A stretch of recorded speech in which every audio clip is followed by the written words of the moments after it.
Let's begin with a simple yet profound question. When was the last time you truly felt your birthday? Not the shallow version, checking notifications, replying with a quick thanks, or posting a story so you don't have to personally respond.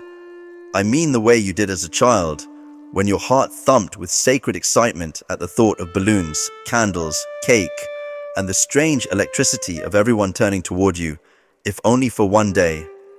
Back then, it wasn't about gifts. It wasn't even about sugar or games. It was the weight of being recognized. The day whispered to you, you exist and it matters. Now, fast forward to today. The date comes. The calendar says it belongs to you, but you treat it like any other Tuesday.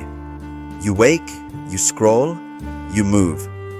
Maybe a few messages ping, maybe someone calls, and you respond with the same well-trained smile. I don't really celebrate, or it's just another day. You toss those words out lightly as if you believe them. But do you? Or is that just the script you've learned to recite? Because beneath that shrug, beneath that cool nonchalance, there is always a quieter truth. People who treat their birthday like a normal day are rarely detached, rarely emotionless. In fact, they are often the most sensitive, the most reflective. They remember what the day once meant. They remember the spark, the anticipation, the secret hope, and they also remember the sting when it didn't arrive. See, people don't stop celebrating because the day lost its meaning. They stop because they learned not to expect. They stop because somewhere along the line, expectation turned into disappointment. Maybe it was the friend who forgot. Maybe it was the family too distracted. Maybe it was simply the slow erosion of wonder in a world that no longer pauses to honor anyone. Whatever the story, the lesson settled deep. Don't hope too much. And so the armor formed. The ritual became muted. The words, just another day, became a shield. Safer to pretend you don't care than to risk caring too much. Safer to fold the excitement back into silence than to feel the sharp edge of being let down again. So the truth is simple and complicated. When someone says their birthday is just another day, what they often mean is, I once cared, I once waited, I once felt deeply, and I learned not to show it. Psychologically, birthdays act as mirrors. They don't just mark another year on the calendar, they reflect how we feel about our own existence, our comfort with being seen, and our willingness to stand in the small but undeniable light of attention. A birthday, whether embraced or ignored, reveals something subtle about how a person negotiates with themselves. So when an adult casually says, I don't care about my birthday, it usually comes from one of two distinct places. One, mature peace. Some truly have grown beyond the need for external celebration. For them, joy has detached from balloons, candles, or posts on social media. They have learned to anchor meaning in the quiet rhythm of life itself, in the first sip of morning coffee, in the comfort of a routine, in the unremarkable yet sacred flow of ordinary days. To them, a single date no longer carries the monopoly on joy, because life itself has become the continuous celebration.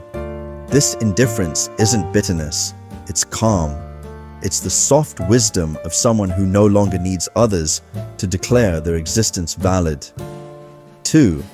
Emotional withdrawal, self-protection.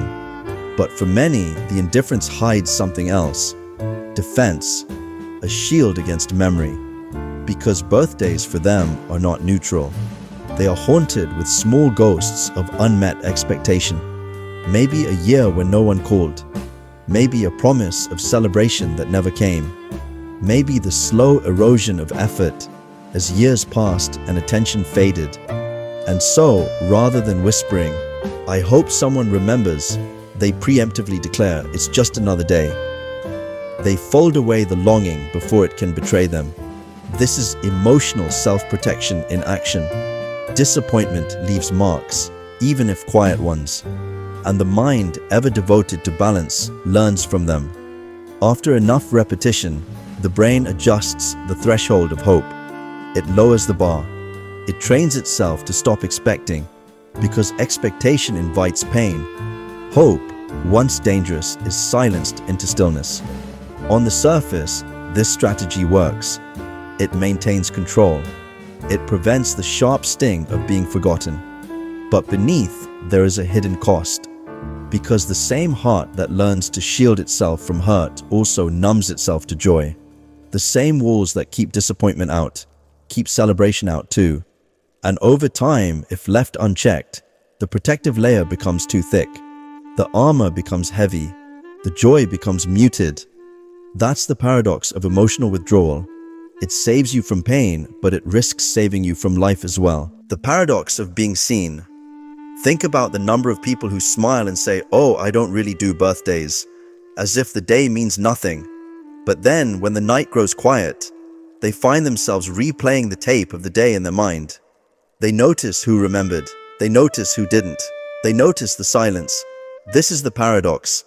Outwardly, they project indifference. Inwardly, they keep score. Not because they are shallow or needy, but because caring is part of being human. Pretending not to care is not the absence of desire. It is the reshaping of it. It is caring turned inside out. Psychologists have a name for this: avoidant validation behavior. It's the attempt to convince yourself that recognition doesn't matter because a deeper part of you fears the sting of not receiving it. This behavior often begins quietly. It develops in people who are taught, sometimes directly, sometimes through small wounds, that expressing emotional needs was inconvenient, embarrassing, or worse, unsafe. They learned that saying "I want to be seen" could lead to disappointment, neglect, or even rejection.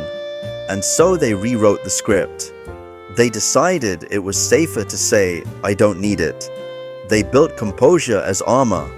But here lies the truth. Self-protection is rarely the same as peace. When someone shrugs and insists that their birthday means nothing, what they are often showing you is not detachment but adaptation. They haven't stopped wanting to be noticed. They've simply stopped risking the pain of being forgotten. They traded the uncertain thrill of expectation for the solid ground of control. They chose safety over vulnerability. Yet beneath the calm surface of "it's just another day" lies something universal, something none of us fully escape: the desire to be seen, not necessarily through grand gestures or extravagant celebrations, but through genuine acknowledgement, a simple word, a look that says, "I know you exist, and I'm glad you do." That is the paradox of being seen.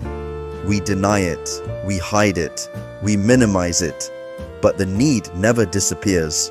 Even the strongest armor cannot erase the truth that every human being, no matter how quiet or composed, carries the same unspoken wish to matter in the eyes of another, if only for a moment.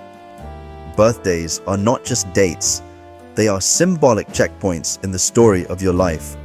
They mark existence itself, the single day of the year that belongs entirely to you. And whether we admit it or not, they arrive with a quiet but undeniable message. Time is passing. This is the psychological weight most adults overlook. Birthdays are triggers of temporal self-awareness. They force us to look back, sometimes gently, sometimes uncomfortably, at who we were a year ago. Without fanfare, the day holds up a mirror and asks, have you become who you intended to be? Did you move toward the life you imagined? Or are you still orbiting the same patterns you once swore you would escape? For some, treating the day like it's normal is not indifference at all, it's survival. It is a strategy for grounding. If I don't make it a big deal, then I don't have to face the weight of another year slipping away. The subconscious whispers that pretending to ignore the clock will soften the sound of it ticking. For others, the resistance to being celebrated has nothing to do with humility. It has everything to do with fatigue. If you grew up as the caretaker, the giver, the responsible one who always carried the weight, then joy was something you learned to place second. You were trained, sometimes subtly, that your milestones were not as urgent as others. that your role was to remember, not to be remembered. Over time, this turns into a quiet erosion of permission. You stop believing your own celebration is necessary. Yet beneath this discomfort lies a hidden longing. Because those who claim they don't care often care the most, not about parties or noise, but about something far rarer. They don't want the loudness of attention. They crave the softness of understanding. They want someone who sees more than a date, someone who recognizes the person they've been becoming all year, through failures, through resilience, through small victories invisible to the crowd. The true weight of a birthday isn't the candle count, it's the silent question. Who have you been becoming, and has anyone truly noticed? The shift to internal recognition. The most significant shift that takes place as we grow older is not just in age, it is in how we define celebration. When you were a child, your birthday was the world's cue to recognize you. It was about balloons, cake, and voices singing your name into the air. It was external, others confirming your importance, others delivering joy to your doorstep. But adulthood changes the equation. Slowly, the responsibility of recognition shifts inward. A birthday becomes less about who notices you and more about whether you notice yourself, less about who shows up for you and more about how much of you has shown up in your own life. Presents are replaced with presence. The celebration is no longer measured by numbers of guests, but by the quiet alignment between your values and your actions. This is the quietest, most subtle form of maturity. The adult who treats their birthday like an ordinary day is not rejecting joy. They are redefining it. They are saying, without words, I no longer need the world's permission to feel alive. I am enough evidence of my own existence. And this redefinition often manifests in small personal rituals. It might be taking the day off, not for a party, but for stillness. It might be walking for hours in silence, letting thoughts surface that daily busyness drowns out. It might be preparing a favorite meal, not as a performance for others, but as a private gift to the self. These actions are quiet, but they carry weight. They are signals that celebration has become internalized, steady, and authentic. This is the profound exchange that adulthood demands. The loud, fleeting, and performative recognition of childhood is traded for something calmer but deeper: self-trust, self-acknowledgement, the ability to stand in your own presence and say, "This is my life, and I am living it." And in that subtle shift lies the extraordinary truth that the greatest celebration is not found in candles or crowds, but in the quiet discovery of the extraordinary hiding within the ordinary. The gentle truth. Yet, even within the quiet strength of self-sufficiency, a gentle truth lingers. We never outgrow the need for connection.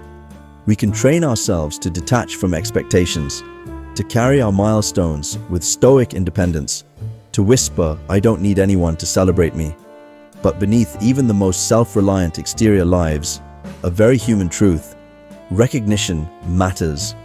It isn't about validation. It isn't about ego, it's about nourishment. Even the strongest among us, the ones who rarely ask, the ones who downplay their birthdays, the ones who treat the day as ordinary, are often the anchors in their circles. They are the steady hands that remember your dates, send you quiet messages, and show up for your milestones. They make space for others without hesitation. And in doing so, they sometimes forget to make space for themselves. But they too deserve to feel special once in a while. Not because they've earned it through strength, but because simply existing is reason enough. They need to be reminded that it is okay to let others give back. That you don't always have to buy your right to joy by carrying weight all year long. So if you've ever felt that quiet ache on your birthday, the one that doesn't scream for attention, but hums softly beneath your chest, know this: that is not weakness. That is your heart reminding you that you are human. That connection still matters. That no matter how composed or independent you've become, a part of you still longs, not for noise, but for acknowledgement. The psychology of treating your birthday like a normal day is not about indifference. It is about integration. It is the merging of reflection and acceptance, of carrying your own meaning while still leaving a small door open for others to step through. Because the truth is, you are not a single moment. You are a continuation of every version of yourself that made it this far.